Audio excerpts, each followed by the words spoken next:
going to read Who's Afraid of the Dark by Melanie Joyce. If you go into the dark and tiptoe about at night, nothing will look the same as it does when it is light. The sun will sink from the sky and the moon will shine fat and round. Shapes will creep from the wood and stretch along the ground.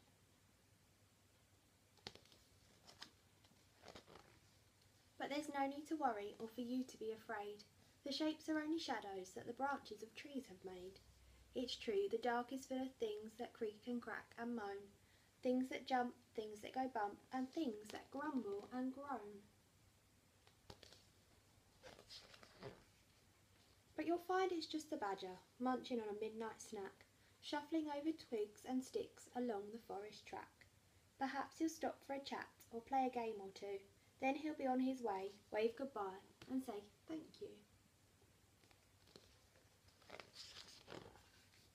If you do go into the dark, always remember to look behind, because lurking in the shadows, who knows what you might find?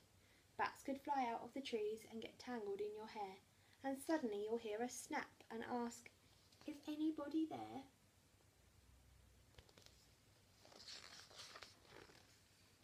It will only be the night owl swooping through the sky.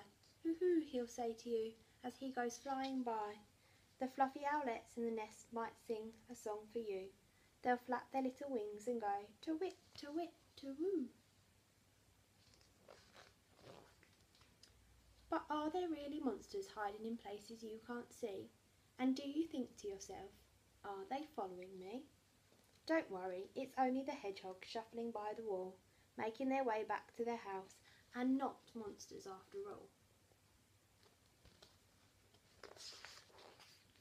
If you go out into the dark and miss the daytime sun, remember that playing in the moonlight can really be lots of fun. You can splash in the glittery pools and watch the little fish. If a shooting star zooms by, then you can make a magic wish.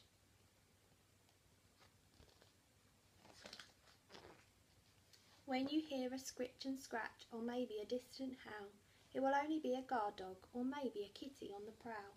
You will hear noises at night and wonder what they could be. It doesn't mean they're scary just because you can't see.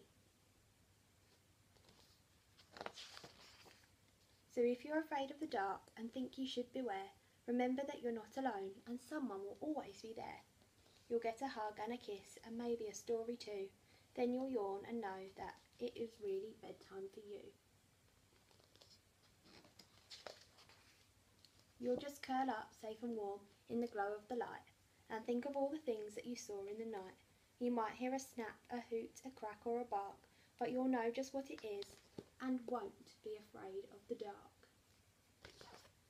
Bye everybody.